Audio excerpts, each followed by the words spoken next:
Dear friends, welcome to the prep general IAS.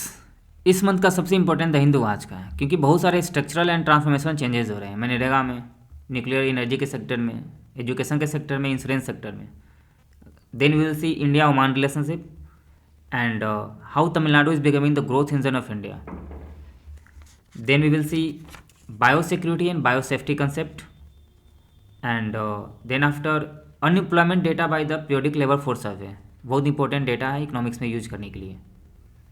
Then again India के लिए new challenges हो रही है कि मैक्सिको भी 50% टैरिफ इम्पोज करने की बात हो रही है। And last we will C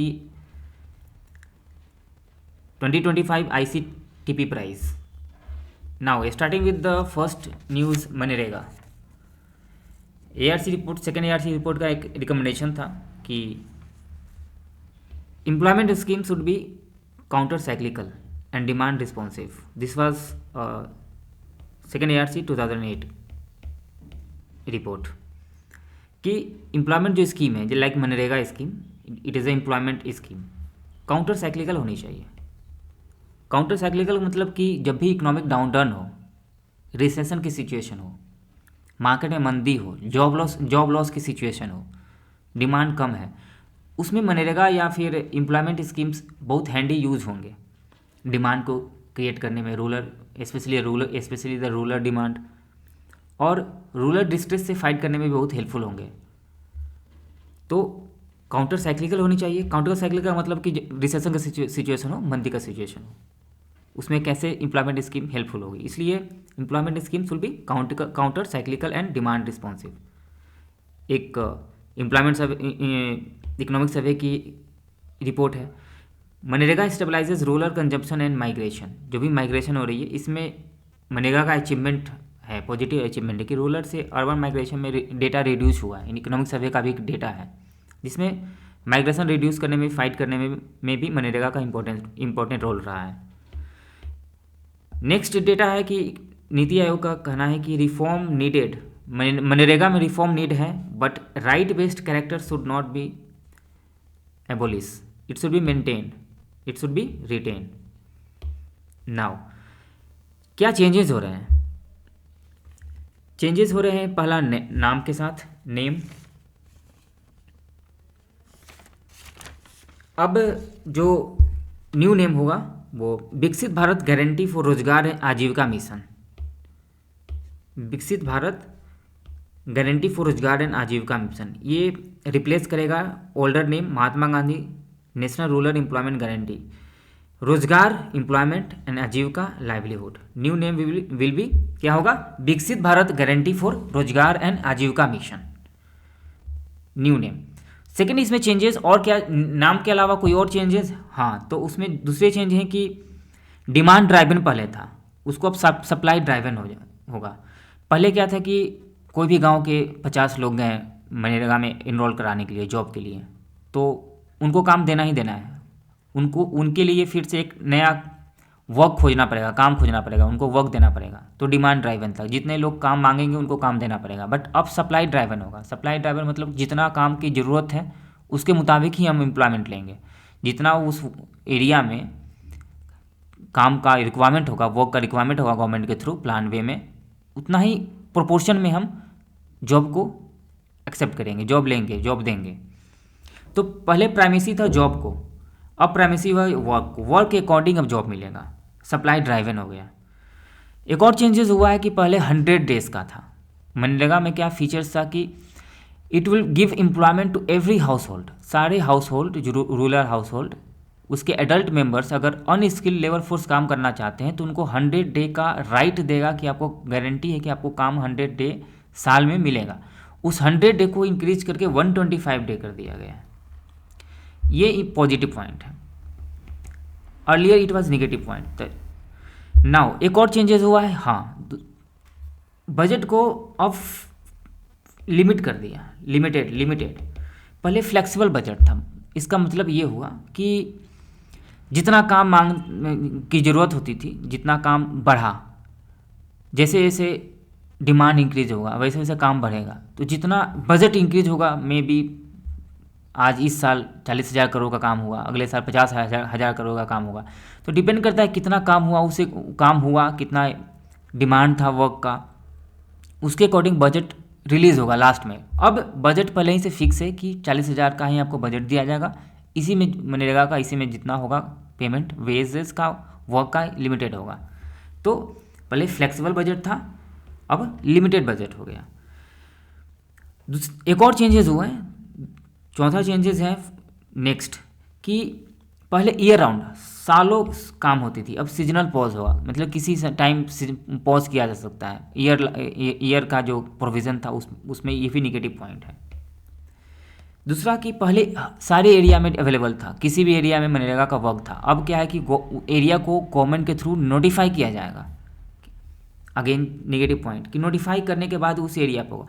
and the last most important point that will affect the federal characterism और cooperative federalism, that the earlier the finance was 10-90, मतलब 10 स्टेट देता था पहले फाइनेंस और 90 गवर्नमेंट देता था, सेंट्रल गवर्नमेंट। अब वो फंड घट के स्टेट को 90% बढ़ के स्टेट 90% होगा, सेंटर 60% देगा। One important point to be remember that it is a central sponsored scheme. Central sponsored scheme मतलब दोनों का कंट्रीब्यूशन होता है, स्टेट और सेंटर का फंड कंट्रीब्यूशन होता है स्कीम में। पहले 10 था, 10-90 state and centre, now state 40-60 होगा। और एक्सेप्शन है कि north eastern and Himalayan states में और जम्मू कश्मीर में 90-10 का रेशियो रहेगा, 90 सेंट्रल एंड 10 स्टेट।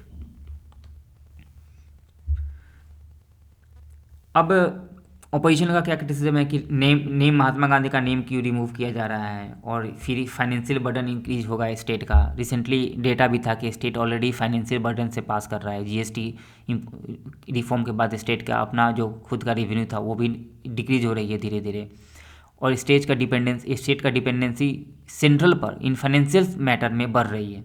तो स्टेट का बर्डन इससे इंक्रीज होगा मनरेगा के थ्रू। अब जानते हैं कि इसका अचीवमेंट क्या था मनरेगा का, और क्या मेन प्रोविजंस क्या थे। तो इसमें क्या था कि किसी को भी आप वर्क मांगने गए, काम मांगने गए, तो 15 दिन में आपको काम मिल जाएगा। अगर नहीं 15 दिन मिला तो कंपेंसेशन दिया जाएगा। 15 डेज में आपको वर्क 15 किलोमीटर के अंदर मिलेगा, ठीक है। विमेन एम्पावरमेंट का इसका अचीवमेंट था, और रिसेंटली डेटा भी है कि 50% प्लस वीमेन का कंपोजिशन है, वर्क है मनरेगा में, 50% प्लस। एक और रीज़न इसमें है कि रूरल एरिया से मेन जो है माइग्रेट कर जाते हैं शहर में, तो बचते हैं रूरल में एरिया में वीमेन। तो वीमेन का पार्टिसिपेशन मनरेगा में ऑलरेडी इस्टेब्लिश है कि हाई रहेगा इस कारण से, माइग्रेशन के कारण, और वीमेन का माइग्रेशन कम होता है। तो वीमेन एम्पावरमेंट है, एटलीस्ट प्रोविज़न भी है, एक्ट का प्रोविज़न है कि at least 1/3 beneficiary should be women. And equal wages, ये भी डायरेक्टिव प्रिंसिपल्स आर्टिकल 39 में है कि दोनों को इक्वल वेजेस होनी चाहिए। तो as per the right government is giving equal wages to men and women इस एक्ट में। इसमें इस पॉइंट को इंक्लूड कर सकते हैं वीमेन एम्पावरमेंट। टाइमली पेमेंट होगा, अगर आपको 15 डेज में वेजेस नहीं मिला तो आपको फिर उसका कंपेंसेशन मिलेगा। अनएम्प्लॉयमेंट अलाउंसेस अगर नहीं मिला वेजेस, या फिर अगर काम नहीं मिला तो।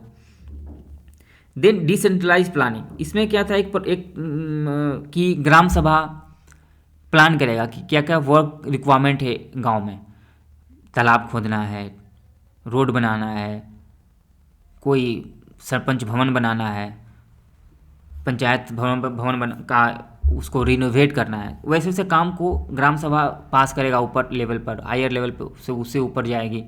इस तरीके से डिसेंट्रलाइज लेवल था कि नीचे से स्टार्टिंग होगा कि क्या ज़रूरत है उसके मुताबिक उसको काम मिलेगा, डिसेंट्रलाइज लेवल था। देन ट्रांसपेरेंसी एंड अकाउंटेबिलिटी, इसमें सोशल ऑडिट होता था जिससे कि ट्रांसपेरेंसी मेंटेन रहता था बजट का। एसेट क्रिएशन, इसका most of the important achievement रहा है कि रूरल एरिया में, विलेज एरिया में इसका रोल रहा है कि एसेट क्रिएशन में पॉन्ड्स का क्रिएट करना, डैम को क्रिएट करना, रूरल रोड का क्रिएट करना, वाटर कंजर्वेशन के लिए पॉन्ड का क्रिएट करना। तो इसका काफ़ी इंपॉर्टेंट अचीवमेंट रहा है। ये जो मूव है उसका प्रोस क्या हम लिख सकते हैं, फिजिकल डिसिप्लिन, मतलब गवर्नमेंट का जो फिजिकल बर्डन था वो कम होगा सेंट्रल गवर्नमेंट का। भले ही स्टेट का इंक्रीज हो जाएगा लेकिन सेंट्रल गवर्नमेंट का बजट पे इम्पैक्ट कम पड़ेगा। सेकेंड पॉजिटिव पॉइंट है कि 100 से 125 दिन बढ़ना रूरल डिस्ट्रेस में फाइट करने में हेल्पफुल होगी। थर्ड बेटर प्लानिंग होगा कि अब बेटर प्लानिंग होगी, क्या ज़रूरत है, रिक्वायरमेंट है, उसके अनुरूप अब चीज़ें डिमांड में आएगी, सब डिमांड होगी। तो बेटर प्लानिंग के थ्रू ये नहीं कि एडवॉक डिमांड नहीं होगा, बेटर प्लानिंग होगा कि क्या ज़रूरत है उसके मुताबिक काम चलेगी। इसको कौन्स क्या है, निगेटिव पॉइंट इसको अगर देखा जाए तो डायलेशन ऑफ लीगल राइट्स।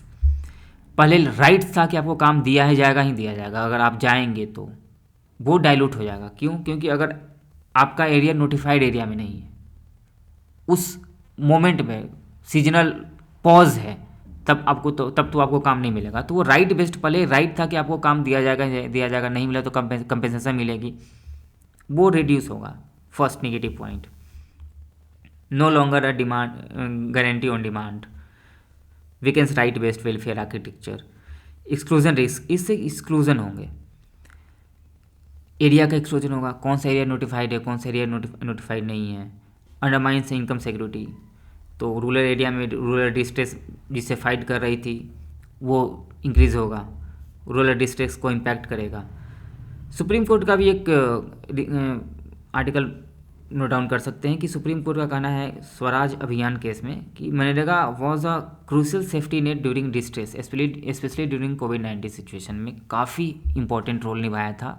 जब लोग शहरों से माइग्रेट करके गांव चले गए थे, कोई जॉब नहीं था, अब जो लेबर जो हर दिन के वेजेस पर खाता है, जैसे कि आज कमाया तो उससे कुछ खा लेगा, तो उसको तो नुकसान होगा क्योंकि वो तो घर चला गया, तो उसको डेली तो कुछ अर्निंग चाहिए अपने आप को, फैमिली को चलाने के लिए।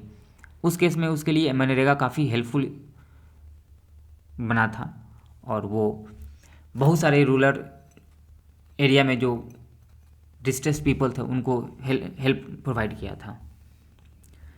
Second important news is related to higher education bill and that was Viksit Bharat शांति अधिष्ठान बिल 2025। ये इम्पोर्टेंट हायर एजुकेशन रिफॉर्म है, नाम विकसित भारत शिक्षा अधिष्ठान बिल 2025।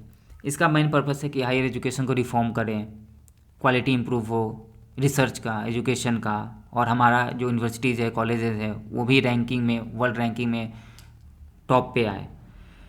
और एक रिकमेंडेशन था कमेटी का, नेशनल एजुकेशन पॉलिसी में भी रिकमेंडेशन था कि जो भी फ्रेगमेंटेड रेगुलेटरी स्ट्रक्चर है, बहुत सारे रेगुलेटरी यूजीसी है, एआईसीटीसी है, एनसीटीसी है, कोई एक रेगुलेटरी होनी चाहिए, उसको एक यूनिफाइड रेगुलेशन होनी चाहिए। तो उसके अनुरूप भी एक है कि चलो एक यूनिफाइड रेगुलेटरी स्ट्रक्चर होगा, विकसित भारत शिक्षा अधिष्ठान, एक अम्ब्रेला ऑर्गेनाइजेशन होगा।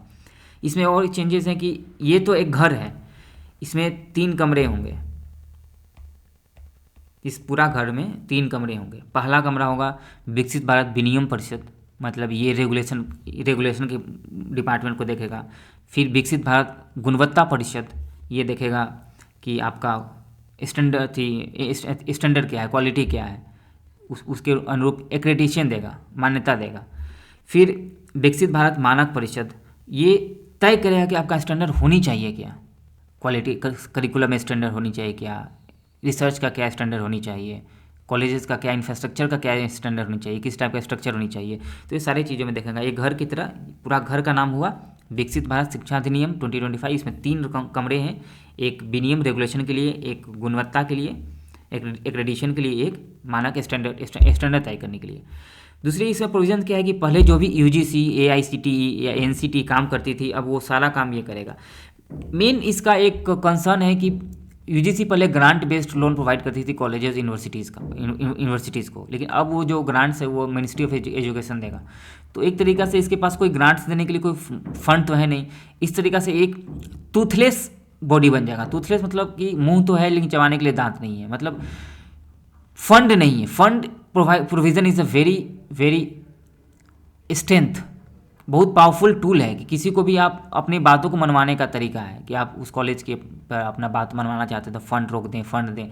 अब fund totally minister of education मतलब सेंट्रलाइज हो जाएगा, उस पर सेंट्रल कंट्रोल हो जाएगा, तो यूनिवर्सिटी का इसे ऑटोनॉमी का इम्पैक्ट करेगा। पहले ऑटोनोमस इंस्टीट्यूशन फंड की देखभाल करती थी या देती थी, अब अगर गवर्नमेंट देगा, central specially the central government, तो फिर ऑटोनॉमी इम्पैक्ट करेगा। दूसरी बात, एजुकेशन जो है कंकरेंट सब्जेक्ट है, तो स्टेट के ऑटोनॉमी जो एजुकेशन इंस्टीट्यूशन उस पर भी इम्पैक्ट करेगा, स्टेट के ऑटोनॉमी पे। तो और हाँ, इसमें क्या न्यूज़ है कि अब इस बिल को भेज दिया गया joint parliamentary committee. Joint parliamentary committee क्या होती है? एक एड हॉक बॉडी होती है जो समय समय पर बनती है किसी भी पर्टिकुलर बिल को देखने के लिए, उसको एक्सक्रूटनाइज करने के लिए कि उसमें क्या प्रोविजन सही है, क्या गलत है, क्या रिफॉर्म या चेंजेस करने की ज़रूरत है। फिर पब्लिक कमेंट मांगता है, एक्सपर्ट्स का कमेंट लिया जाता है, उसके अनुरूप उसमें चेंजेस को दिया जाता है फिर से अगेंस्ट पार्लियामेंट को कि इसमें क्या चेंजेस होनी चाहिए। अब फिर गवर्नमेंट अगर एजुकेटिव उस चेंजेस को मानती है कि नहीं मानती है, ये डिपेंड करता है। बट ज्वाइंट पार्लियामेंट्री कमेटी में दोनों मेंबर होते हैं, राज्यसभा और लोकसभा के दोनों के मेंबर होते हैं, उसे भेज दिया गया है एक्सक्रूटनाइज करने के लिए। Now the most important thing is Shanti bill. The Shanti bill is called the sustainable harnessing and advancement of nuclear energy, sustainable harnessing and advancement of nuclear energy for transforming India, Shanti bill 2025। ये bill आया क्यों है? क्योंकि energy sector में nuclear energy का role को increase करने के लिए। एक डेटा इंपॉर्टेंट, जब भी न्यूक्लियर एनर्जी का बारे में पढ़ें तो ये डेटा का कोट करना बहुत जरूरी है कि currently 1.5% install power capacity nuclear energy का कंट्रीब्यूशन है। इंस्टॉल पावर कैपेसिटी में कंट्रीब्यूशन कितना है? 1.5। वहीं पे इलेक्ट्रिसिटी प्रोड्यूस कितना हो रहा है? उसमें कंट्रीब्यूशन है 3%। और गवर्नमेंट का एम है, एम्बिशन है कि 100 गीगावाट पहुंचना है हमें 2047 तक। करेंटली 8.8 गीगावाट है, ये मैग्नीट्यूड हुआ कि 8.8 गीगावाट प्रोड्यूस हो रही है करेंटली और 100 तक पहुंचना है। और जो इलेक्ट्रिसिटी प्रोड्यूस हो रही है उसमें 100% में 3% कंट्रीब्यूशन न्यूक्लियर एनर्जी का है, और जितना इंस्टॉल्ड है उसमें 1.5% कंट्रीब्यूशन न्यूक्लियर पावर प्लांट का है, और 100 गीगावाट तक पहुंचना है 8.8 से 100 तक। ये इंपॉर्टेंट फैक्ट्स है। एक और इम्पोर्टेंट फैक्ट है कि 20,000 करोड़ का इंसेंटिव मिशन लॉन्च किया था यूनियन गवर्नमेंट ने स्मॉल मॉड्यूलर रिएक्टर को इंस्टॉल करने के लिए, कि अब स्मॉल मॉड्यूलर रिएक्टर बनाएंगे। जो कि स्मॉल मॉड्यूलर रिएक्टर क्या है कि जो स्मॉल जो फैक्ट्रीज है, स्मॉल इंडस्ट्रीज है, उनकी एनर्जी को रिक्वायरमेंट को पूरा कर सकता है एक न्यूक्लियर मॉड्यूलर रिएक्टर। तो 20,000 करोड़ का इंसेंटिव देगा उसको बनाने के लिए, प्रमोट करने के लिए प्राइवेट सेक्टर्स के पार्टिसिपेशन के थ्रू। और एक और है कि 220 megawatt pressurised heavy water reactor भी बनाने की, मतलब दोनों बनाने के लिए इस स्कीम में प्रोविज़न है। और फिर इसमें क्या है कि इसका एम क्या है? ये तो एम है कि न्यूक्लियर एनर्जी का कंट्रीब्यूशन बढ़ाना चाहते हैं टोटल एनर्जी में। इससे बेनिफिट क्या होगा कि इम्प्रूव ग्रिड स्टेबिलिटी। तो एम है कि न्यूक्लियर रिन्यूएबल एनर्जी को बढ़ाना है, ठीक है, डे बाई डे। ये भी रिन्यूएबल एनर्जी में भी आता है, सोलर, विंड। तब क्या है कि वे स्टेबल नहीं होता है, वोलेटाइल होता है। सोलर एनर्जी क्या है? वोलेटाइल है। विंड एनर्जी भी वोलेटाइल है। तो ग्रिड को स्टेबिलिटी नहीं मिल पाएगा अगर हम टोटली किसी एरिया को रिन्यूएबल एनर्जी पर डिपेंडेंट कर दे तो। लेकिन अगर वहाँ पे न्यूक्लियर एनर्जी भी रहा तो ग्रिड को स्टेबिलिटी देगा। क्या देगा? ग्रिड को स्टेबिलिटी प्रोवाइड करेगा, ग्रिड को स्टेबिलिटी प्रोवाइड करेगा and long term energy security provide करेगा। एनर्जी सिक्योरिटी के लिए काफ़ी इंपॉर्टेंट है। रिन्यूएबल एनर्जी को अगर कॉम्प्लीमेंट कर दिया जाए न्यूक्लियर एनर्जी के साथ तो ग्रिड स्टेबिलिटी देगा और एनर्जी सिक्योरिटी देगा। और मेरा एम्बिशन भी है कि 2070 तक 2017 तक नेट जीरो एम्बिशन टारगेट है, ठीक है। अब इसमें चेंजेस क्या किए जा रहे हैं ये देखते हैं, ठीक है। इसमें चेंजेस ये हैं कि ये जो बिल है sustainable harnessing and advancement of nuclear energy for transforming India bill 2025, ये रिप्लेस कर रही है एटॉमिक एनर्जी एक्ट 1962 को and civil liability for nuclear damage act 2010 को।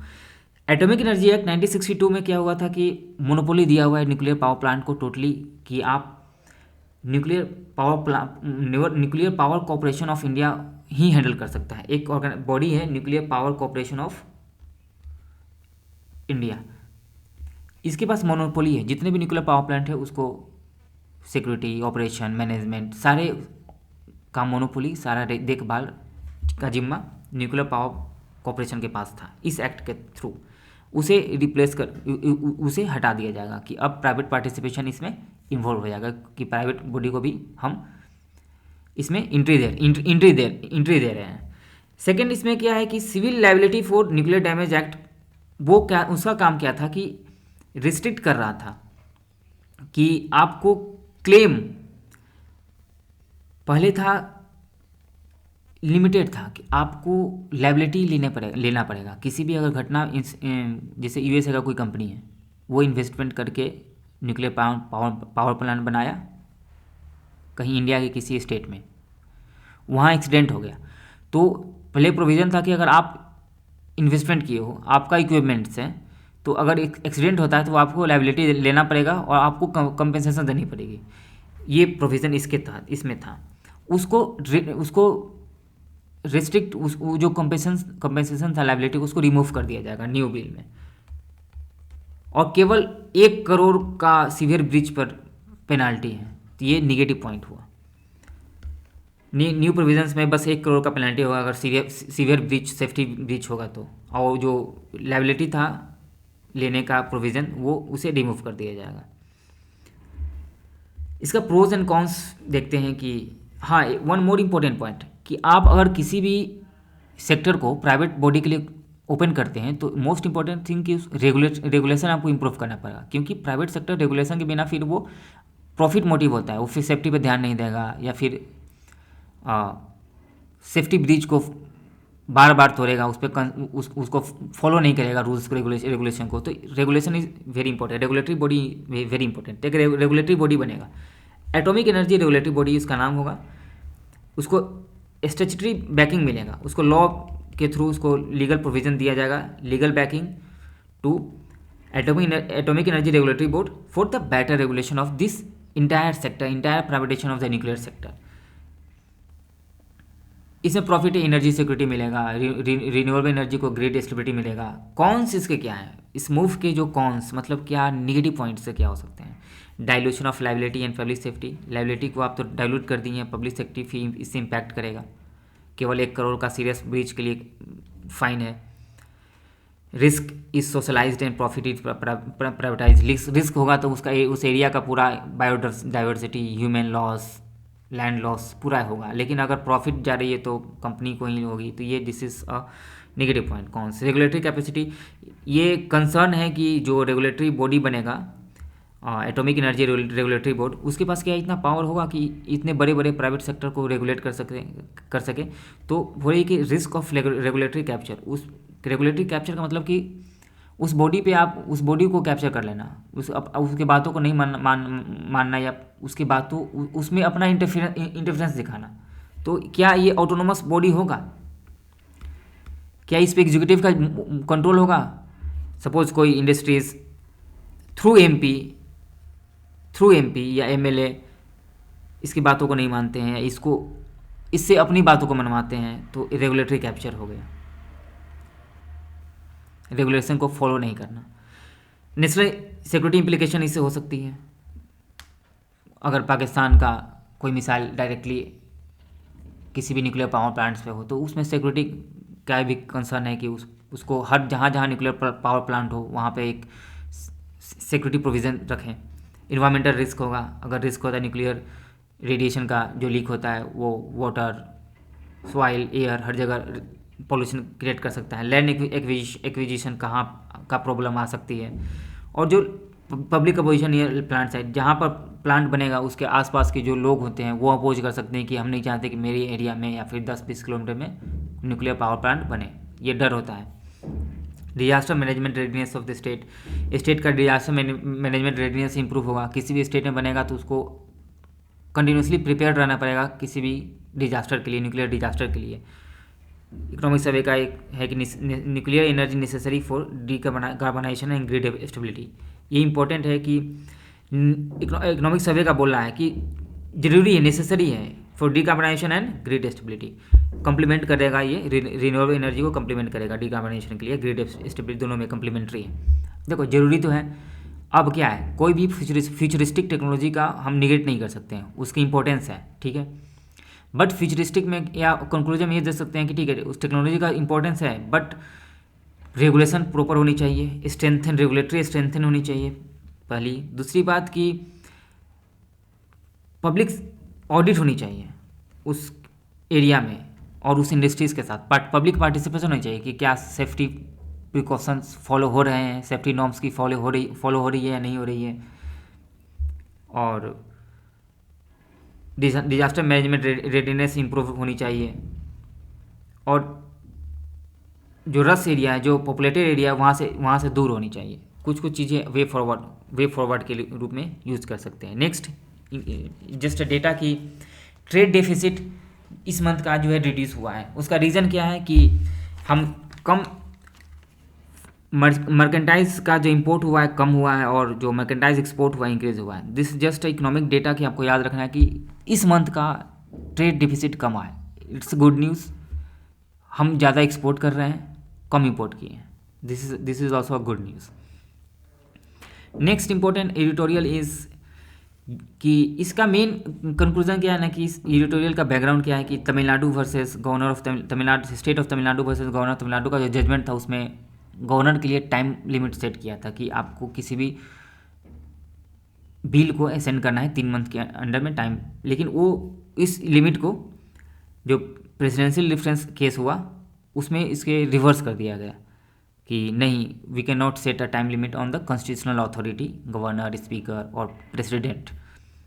तो इस आर्टिकल में कहा गया है कि by this reversal of progressive idea, earlier this was progressive idea, कि आप कॉन्स्टिट्यूशनल मोरालिटी को इन्फोर्स कर रहे हैं, जो सही नहीं है, जो प्रोविजंस कॉन्स्टिट्यूशन का विल नहीं था, जो डिमांड नहीं था, उसके अगेंस्ट और कुछ हो रही है। गवर्नर किसी भी बिल पे को, गवर्नर का ऑब्स्ट्रक्शनिस्ट टेंडेंसी था, गवर्नर का मेनली अपोजिशन रूल स्टेट में था और किसी भी बिल पे को पास नहीं करता था, सिटिंग ऑन द बिल, उससे पॉलिसी पैरालिसिस हो रही थी। तो उसके लिए तो प्रोग्रेसिव स्टेप था state of Tamil Nadu versus governor of Tamil Nadu का जजमेंट सुप्रीम कोर्ट का। लेकिन अब जो रिवर्सल की है जजमेंट डिफरेंस प्रेसिडेंशियल डिफरेंस में, वो एक स्टेप बैकवर्ड है। ये आप सही नहीं किए, ये you fail to protect the constitutional morality. Constitutional morality क्या है कि कोई भी प्रैक्टिसेस जो विल ऑफ कॉन्स्टिट्यूशन के अगेंस्ट हो, against the provision of constitution हो, वो रूल ऑफ लॉ के अगेंस्ट हो, वो कॉन्स्टिट्यूशनल मोरालिटी के अगेंस्ट हुआ। एक बैक स्टेप है, reversal from the back step, that is all. लेकिन सुप्रीम कोर्ट का भी अपना कहा है कि supreme court can not solve all the problems India is facing. कुछ प्रॉब्लम्स को पॉलिटिकल डायलॉग के थ्रू सॉल्व करना होगा।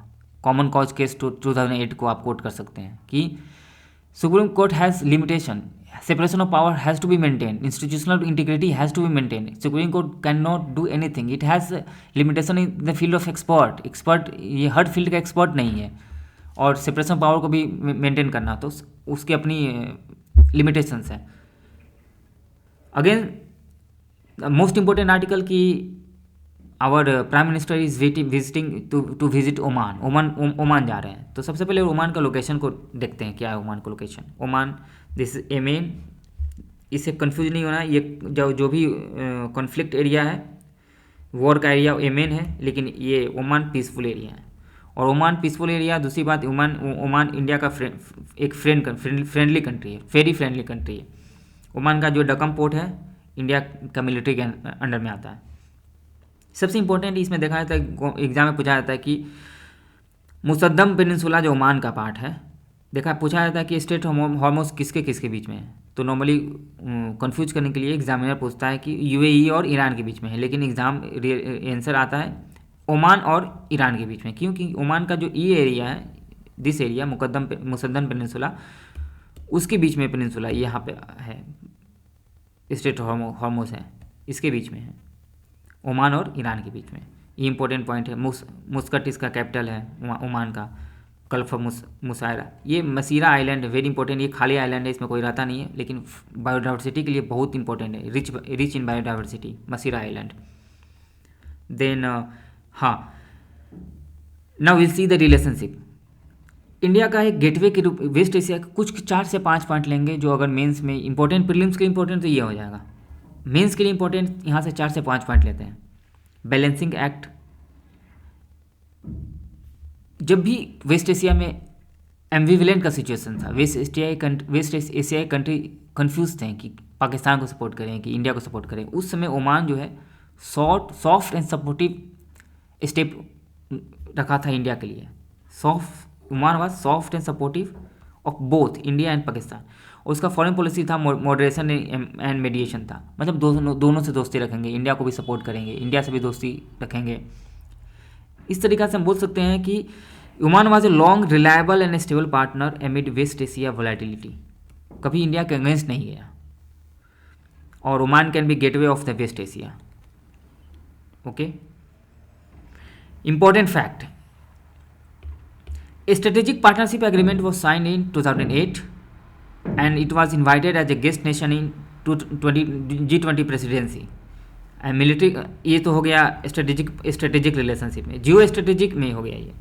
जियो स्ट्रेटेजिक लोकेशन, क्या इंपॉर्टेंट लोकेशन है? The most of the 80% of the oil come from this area and it is on this, Oman is sitting here and this makes it a very geostrategically important location, Oman.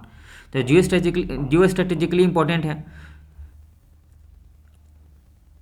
And militarily देखते हैं अपना relationship India Oman के साथ। Military cooperation sign हुआ था 2005 में। 2013 से Indian ship remain on duty in gulf of Oman. Anti privacy का इंडियन शिप ड्यूटी कर रहा, ड्यूटी में इन्वॉल्व है। डक्कम पोर्ट ओमान का इंडियन नेवी के पास है। इकोनॉमिक्स एरिया में इससे क्या है, इस एरिया में जितने भी एरिया में सोमालियन, यहाँ से सोमालियन पायरेसी आते हैं, तो इस एरिया में पायरेसी को स्टॉप करने में इंडियन नेवी यहाँ से अपना ऑपरेशन रन करती है डक्कम पोर्ट से। इकोनॉमिक के क्षेत्र में आप बोल सकते हैं कि सबसे पहले डेटा है कि $10 बिलियन का फाइनेंस का है इकोनॉमिक बायलैटरल ट्रेड हुआ है 2024-25 में, 2024-25 में। And foreign direct investment 605 million भी रहा है। और 2022 में साइन हुआ था AMU NPCI के साथ। इंडिया लॉन्च रुपये डेबिट कार्ड भी लॉन्च हुआ है। डिजिटल पब्लिक इंफ्रास्ट्रक्चर का भी रीच ओमान में बढ़ा है। इकोनॉमिकली हमारा इम्पैक्ट रोमान के साथ इंक्रीज हुआ है। और India is going to sign India Oman comprehensive economic partnership agreement, CEPA agreement. India एक तरह का फ्री ट्रेड एग्रीमेंट है जो ओमान के साथ साइन होने जा रही है। ये दूसरी कंट्री है, वेस्ट एशिया वाली कंट्री है UAE। इंपॉर्टेंस क्या है इसका कि हमारा ट्रेड डाइवर्सिफिकेशन होगा इस ग्लोबल अनसर्टेनिटी में, जहाँ USA मैक्सिको हम पे टैरिफ इम्पोज कर रही है। तो नीड क्या है कि अपना ट्रेड को डाइवर्सिफाई करें। इसमें ओमान के साथ सेपा अगर साइन हो जाती है तो हमारा ट्रेड ज़्यादा ओमान के साथ डाइवर्ट होगा और हमारा ट्रेड डाइवर्सिफिकेशन होगा। एक ट्रेड रूट है India middle east Europe economic corridor, उसमें भी ओमान का इंपॉर्टेंट रोल होगा। तो ट्रेड रूट में हम बोल सकते हैं एनर्जी सिक्योरिटी में ओमान इंपॉर्टेंट रोल हो सकता है। पेट्रोलियम रिजर्व है ओमान के पास। Then people to people contact है, हेल्थ एजुकेशन, जो भी हायर इंस्टीट्यूशंस हैं इंडिया के, जो IIT IIM, उनको ओमान में इस्टेब्लिश करनी चाहिए और people to people relationship increase करनी चाहिए। एक और सोल्यूशन है आउट ऑफ बॉक्स सोल्यूशन की बायलैटरल ट्रेड एग्रीमेंट साइन होनी चाहिए जिससे कि जो भी investment treaty and double taxation agreement treaty भी साइन होनी चाहिए दोनों के बीच में। इससे क्या होगा कि इन्वेस्टमेंट इन्हेंस होगा, बूस्ट होगा, ट्रेड ही बूस्ट होगा। Next, how Tamil Nadu is becoming the growth engine of India. First data है कि सेकेंड लार्जेस्ट इकोनॉमी है तमिलनाडु GDP के मामले में ऑल ओवर इंडिया का जितने भी स्टेट्स हैं। और सबसे लार्जेस्ट ग्रोथ हुआ है 16%। ऑल ऑफ मेजर जितने भी मेजर स्टेट है उसमें सबसे ज़्यादा ग्रोथ इस साल किस स्टेट में हुआ है? तमिलनाडु में 16%। एंड सेकेंडरी सेक्टर इसका मेन जो हुआ है, secondary sector manufacturing sector principal driver है, ना कि सर्विस सेक्टर और एग्रीकल्चर सेक्टर। इसका प्रिंसिपल ड्राइवर क्या है? Secondary sector. दूसरी बात कि इस तमिलनाडु में MSME की संख्या बहुत ज़्यादा है। Third in the MSME sector. Over 39 lakh उद्यम register micro small and medium enterprise. इससे क्या हो कि एमएसएमई की संख्या ज़्यादा है, मैन्युफैक्चरिंग इंडस्ट्रीज बेस्ड जो ग्रोथ हो रही है, जॉब लेड ग्रोथ हो रही है, मतलब जॉब लेड ग्रोथ हो रही है, ना कि जॉबलेस ग्रोथ हो रही है। सभी सेक्टर का भी कंट्रीब्यूशन 53.4 है, वो भी सभी सेक्टर भी, सारे sector, agriculture sector, private sector, manufacturing sector, सभी सेक्टर, तीनों सेक्टर अपने बैलेंस वे में ग्रोथ कर रही है। दूसरा इसका कहना है कि human capital as a growth foundation, manufacturing sector and human capital enhance का लार्जेस्ट नंबर ऑफ, इसका इंपॉर्टेंट, इसको कोट कर सकते हैं बहुत सारे एग्जाम्पल के रूप में। Largest number of technical institutions in India producing highly skilled workforce, मतलब तमिलनाडु में काफ़ी इंस्टीट्यूशंस है, टेक्निकली इंस्टीट्यूशन है जो स्किल्ड लेबर फोर्स दे रही है। वो लेबर फोर्स तमिलनाडु को technological driver and technological oriented economy बना रही है, और बहुत सारी इन्वेस्टमेंट हो रही है, इंडस्ट्रीज वहाँ सेटअप हो रहे हैं, क्योंकि उसको लेबर स्किल चाहिए, लेबर स्किल वहाँ सप्लाई है, लेबर स्किल वहाँ मिल जा रही है। तो इस कारण इन्वेस्टमेंट भी वहाँ हो रही है, मैन्युफैक्चरिंग भी वहाँ बढ़ रही है। तो human capital based skilled labour important criteria है, ये ऑल ओवर इंडिया में इसको अलाउ करनी चाहिए कि आप स्किल्ड दो, जो इंडस्ट्रीज को चाहिए आप स्किल प्रोविज़न दो, प्रोवाइड करो। Skill labour for capital, demographic dividend जिसको बोलते हैं कि जो डेमोग्राफी हमारा है उसको स्किल्ड करके हम जो डिविडेंड गेन कर सकते हैं, जो वहाँ से गेन कर सकते हैं डेमोग्राफी से, उसको डेमोग्राफिक डिविडेंड बोलते हैं। तो स्किल प्रोवाइड कर देंगे डेमोग्राफी को, वहाँ से जो हमें गेन आएगी उसको डेमोग्राफिक डिविडेंड बोलते हैं। ऐसा नहीं कि बस ग्रोथ ही है, अगर है कि वेलफेयर मेजर्स भी यहाँ हो रही है, मतलब वेलफेयर लेड ग्रोथ हो रही है। अगेन इतना पॉइंट मिल गया है कि तमिलनाडु के जो डेवलपमेंटल मॉडल है उसको इम्प्लीकेट किया जा सकता है ऑल ओवर इंडिया में या अदर स्टेट्स में, बिहार में, गुजरात में। ये जस्ट इंपॉर्टेंट डेटा है, ज़्यादा इसका ज़रूरत नहीं है कि इस एक डेटा है कि arm conflict location and event data की अनएस्टिमेटेड 6 रफली 1 out of 6 people in the world are conflict, मतलब कन्फ्लिक्ट इंक्रीज हो रही है। हमारा जो वर्ल्ड है वो अब वॉर जोन में कन्वर्ट हो रहा है, पूरा एरिया पीसफुलनेस का लॉस हो रही है, वॉर इंक्रीज हो रहा है, एवरी 6 में से 1 कॉन्फ्लिक्ट एरिया में बिलोंग कर रहा है पॉपुलेशन। एक इम्पोर्टेंट प्रीलिम्स के लिए है कि Rajkumar Goyal takes oath as a CIC, मतलब चीफ इंफॉर्मेशन कमीशन के लिए हुआ है, जिससे कि RTI जो एक्ट होता है ना, राइट इंफॉर्मेशन, RTI 2005, उसमें प्रोविज़न है कि एक चीफ इंफॉर्मेशन कमीशन होगा, फिर उसके नीचे स्टेट इंफॉर्मेशन कमीशन होगा, उसके नीचे पब्लिक इंफॉर्मेशन कमीशन होगा। डायरेक्ट हमारा पब्लिक का डायरेक्ट इंटरेक्शन पब्लिक इंफॉर्मेशन के ऑफिसर के रूप में होता है। पब्लिक इंफॉर्मेशन ऑफिसर जो कि हर डिपार्टमेंट का होता है, वहाँ पर हम डायरेक्ट इन्फॉर्मेशन मांगते हैं, अगर वो नहीं देगा तो स्टेट इंफॉर्मेशन कमीशन के पास जाएंगे, वहाँ से अगर हमको सोल्यूशन ग्रीवांसेस नहीं मिला तो हम सेंट्रल इंफॉर्मेशन कमीशन के पास जाएंगे। Next article is about biosecurity and biosafety. ये बायोसिक्योरिटी एंड बायोसेफ्टी में क्या बहुत इंपॉर्टेंट है, साइंस एंड टेक्नोलॉजी के लिए इंपॉर्टेंट है। इस आर्टिकल का कहना यह है कि बायोटेक्नोलॉजी का राइज हो रहा है, बायोटेक्नोलॉजी इंप्रूव कर रही है, और जेनेटिक इंजीनियरिंग का टेक्नोलॉजी है वो भी राइज कर रही है। इससे क्या कंसर्न हो रही है कि बायो पायरेसी का, बायो सिक्योरिटी का अपने डेफिनेशन देखते हैं। जैसे कि जो बायोलॉजिकल है, फंगस, वायरस, बैक्टीरिया, इसके मिसयूज हो सकते हैं बायो टेररिज्म के लिए। बायोसिक्योरिटी का डिफिनेशन के set of practices design to deter the intentional misuse of biological agents, toxic biological agents जो है, टॉक्सिक्स जो भी टॉक्सिक केमिकल्स, फंगस, बैक्टीरिया, इसके इंटेंशनल मिसयूज हो सकते हैं, उसको बोलते हैं biosecurity. Biosafety different from the biosafety क्या है कि एक्सीडेंट, किसी एक्सीडेंट हो गया, जैसे कोई वायरस रिलीज हो गया एक्सीडेंटली किसी कंट्री में, तो बायोसेफ्टी हुआ। Biosecurity intentional release of use of bio agent, biological agent, bacteria, virus and fungi and pathogenic जिसको जो होते हैं। एक एग्रीमेंट है biological weapon convention came in 1975, very important for the prelims. Biological weapon convention कौन सा? Biological weapon convention 1975। इसमें क्या है कि पहला इंटरनेशनल ट्रीटी है जो प्रोहिबिट करता है कि आप यूज नहीं कर सकते हैं, स्टॉक पाइल नहीं कर सकते हैं बायोलॉजिकल वेपन्स को। और प्लस में जो जिसके पास भी अभी तक है ना, मतलब 1975 तक है, वो अब डिस्ट्रॉय कर दीजिए जितने भी बायोलॉजिकल वेपन्स हैं।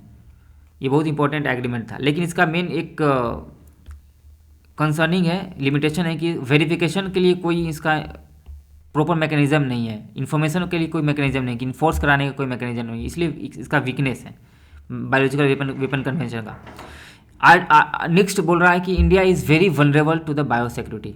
इंडिया के बगल में पाकिस्तान है, कुछ भी हो सकता है, नेबर कंट्री हमारा काफ़ी ज़्यादा वोलेटाइल है, तो वनरेबल है क्रॉस बॉर्डर बायो रिस्क। और ये रिस्क बस ह्यूमन को नहीं है, एग्रीकल्चर, किसी प्लांट डिजीज़ के रिलेटेड वायरस हम रिलीज कर दें किसी कंट्री में, वहाँ का सारा क्रॉप डिस्ट्रॉय हो जाएगा। किसी बोविन कैटल रिलेटेड कोई वायरस रिलीज कर दी, वहाँ का पूरा बोवाइन पॉपुलेशन थी इरेडिकेट हो जाएगा, लॉस हो जाएगा। तो एग्रीकल्चर लॉस, एनिमल हस्बेंड्री का लॉस इससे हो सकती है, ह्यूमन हेल्थ का लॉस। तो सारा biosafety is includes all, one health concept पे लेके चलता है कि it's not just human health, it's about the agriculture, animal, human. एक कंसर्निंग है प्रीलिम्स के लिए पर्सपेक्टिव इंपॉर्टेंट कि व्हाट इज रेसिन। रेसिन एक यहाँ पे आया था वर्ड, बहुत इंपॉर्टेंट है। रेसिन क्या है? Highly toxic naturally occurring protein extracted from the seed of the caster oil. Caster oil के सीड से काफ़ी टॉक्सिन प्रोटीन एक होता है, रेसिन बोला जाता है। यही हाईली इसको बायोलॉजिकल वेपन के पोटेंशियल बायोलॉजिकल वेपन के रूप में इसको माना जाता है कि बायोलॉजिकल वेपन के रूप में इसको यूज हो सकता है, क्योंकि कैस्टर ऑयल ईजिली अवेलेबल है, कैस्टर ईजिली अवेलेबल है। ये इतना इम्पोर्टेंट, इतना रिस्की है कि inhibit the protein synthesis inside the cell leads to death. ये सेल के अंदर प्रोटीन सिंथेसिस को रोक देता है, जिससे कि डेथ हो सकता है, ऑर्गन फेलियर हो सकता है, can be fatal. Easy availability होती है इसकी कैस्टर बीन्स का मार्केट में, तो नॉन स्टेट एक्टर्स, टेररिस्ट इसको यूज कर सकते हैं। Very important for the prelims perspective. Now India come to the point, India vulnerable क्यों है और इंडिया का सोल्यूशन क्या होनी चाहिए। इंडिया वनरेबल है, हमारे नेबरहुड बहुत वोलेटाइल है, और बायोसिक्योरिटी जो इंडिया का जो बायोसिक्योरिटी जो एरिया है वो govern by fragmented laws and agency. बहुत सारे लॉज, कोई एक लॉज नहीं है जो बायो सिक्योरिटी को गवर्न करता है। कभी environment protection act 1978, daily mass destruction, weapon of mass destruction, delivery provision unlawful act 2005। फिर डिपार्टमेंट ऑफ बायोटेक्नोलॉजी काम कर रही है, डिपार्टमेंट ऑफ एनिमल हस्बेंड्री भी है इस अपने अपने क्षेत्र में। तो fragmented institutions and fragmented law, solution क्या है? One law, one institution for this bio security, ये अल्टीमेट सोल्यूशन है। One law and one institution that will work in the field of ensuring bio security, ये solution है। Now next is, this is not that much important, unemployment data by the periodic labour force survey. Important क्या है कि periodic labour force survey को release कौन करता है? National statistical office है। नेशनल स्टैटिस्टिकल ऑफिस किसके अंडर आता है? Ministry of statistic and programme implementation, वो रिलीज करता है पीरियोडिक लेबर फोर्स सर्वे। बहुत इंपॉर्टेंट हो जाती है प्रीलिम्स में भी। प्रीलिम्स में पूछा जाता है कि वीमेन का लेबर फोर्स पार्टिसिपेशन क्या है, इंक्रीज हुआ इसमें हुआ है 32% से लेके 35% हुआ है। ये प्रीलिम्स के लिए काफ़ी इंपॉर्टेंट है। रिसेंटली डेटा में क्या है, वीमेन का लेबर फोर्स पार्टिसिपेशन क्या है? 35.1%। ओवरऑल एम्प्लॉयमेंट रेट रिड्यूस हुआ है 4.7%, कितना से? 5.1 से कितना हो चुका है? 4.7। Then labour force participation 55.8, and rural में लेबर पार्टिसिपेशन क्या हुआ है? रूरल एरिया में 58.6 रूरल एरिया का labour force participation, and sorry हाँ yes this is rural area में इंक्रीज हुआ है, एंड अर्बन एरिया में 50.4, अर्बन एरिया में डिक्रीज हुआ है। रूरल एरिया में इंक्रीज हुआ है अर्बन लेबर फोर्स पार्टिसिपेशन। अगर मनरेगा अगर इसी तरीका से मनरेगा अगर निगेटिवली काम कर दे तो रूरल एरिया में भी लेबर फोर्स पार्टिसिपेशन डिक्रीज हो जाएगी। ये टोटली इम्पैक्ट है मनरेगा का। वीमेन का इंक्रीज हुआ है 32 से 35, 32% से 35% इंक्रीज हुआ है वीमेन का। Now this is important data to quote in mains and prelims. Prelims में हाई चांसेस है इसको आने का और इसको आने का। Again now Mexico is to impose 50% tariff. क्या है इशूज़, क्या है कि India Mexico discussing way to mitigate impact of Mexico propose किया है कि जितने भी हमारे मोस्ट फेवर नेशन हैं, मोस्ट फेवर नेशन WTO के अंदर एक प्रोविज़न है कि आपको रेसिप्रोकल टर्म पर मोस्ट फेवर नेशन का दर्जा देना है। इसका मतलब हुआ कि हर कंट्री के साथ आप इक्वल ट्रीटमेंट देंगे, हर कंट्री को आप इक्वल ट्रीटमेंट देंगे। किसी एक ऐसा नहीं किसी एक पे आप टैरिफ 10% कर दिए, किसी पे 20%, किसी पे 30%। मैक्सिको का कहना है कि जितने भी मोस्ट फेवर नेशन हमारे हैं उनके साथ अगर फ्री ट्रेड एग्रीमेंट नहीं है, मैंने जिन जिन मोस्ट फेवर नेशन के साथ फ्री ट्रेड एग्रीमेंट नहीं है उन पे हम 50% टैरिफ इम्पोज करेंगे, सारे मोस्ट फेवर नेशन पे जिनके साथ फ्री ट्रेड एग्रीमेंट नहीं है। तो ये बोल रहा है मैक्सिको कि ये WTO के जो मैंडेट है उसको वायलेट नहीं कर रहे हैं, हम तो सबको इक्वल प्रोविजन दे रहे हैं, जितने भी मोस्ट फेवर नेशन है सब पे 50% लगा देंगे। अगर हाँ उनको अगर फ्री ट्रेड एग्रीमेंट साइन करना है तो ठीक है, वो फ्री ट्रेड एग्रीमेंट साइन करके इस 50% से बच सकते हैं।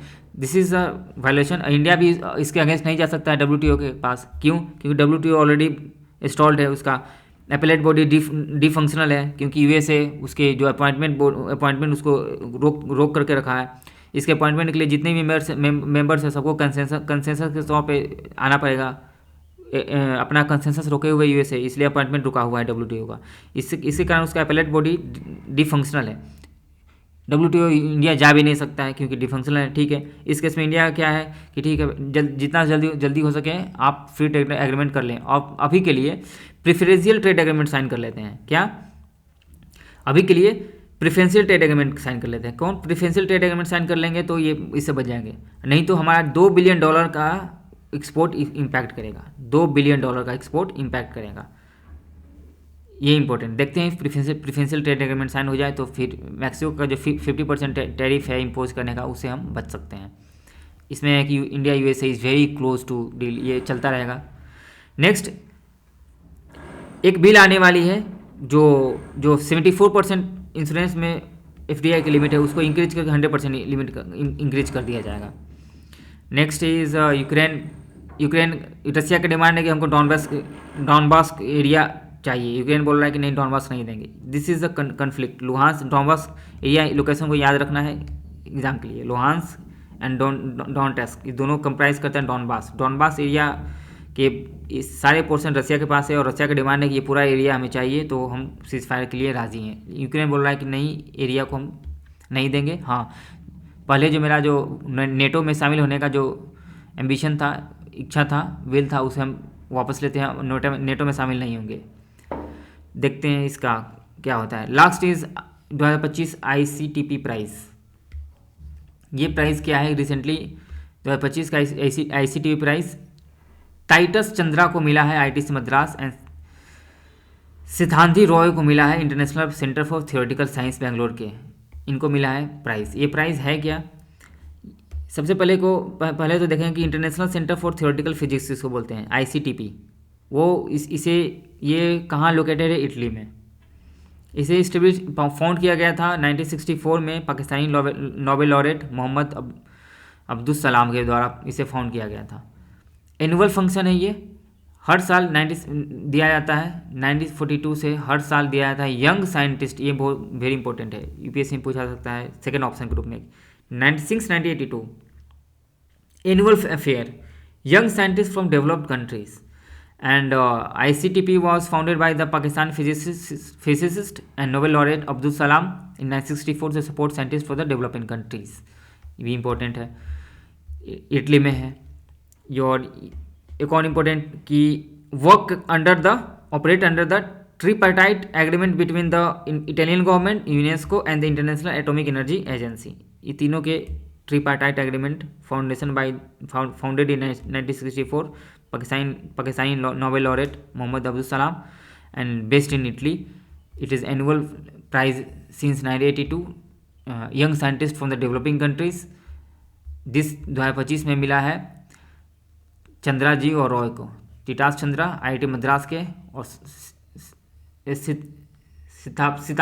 शताब्दी रॉय बेंगलोर से। चंद्रा रॉय, CR।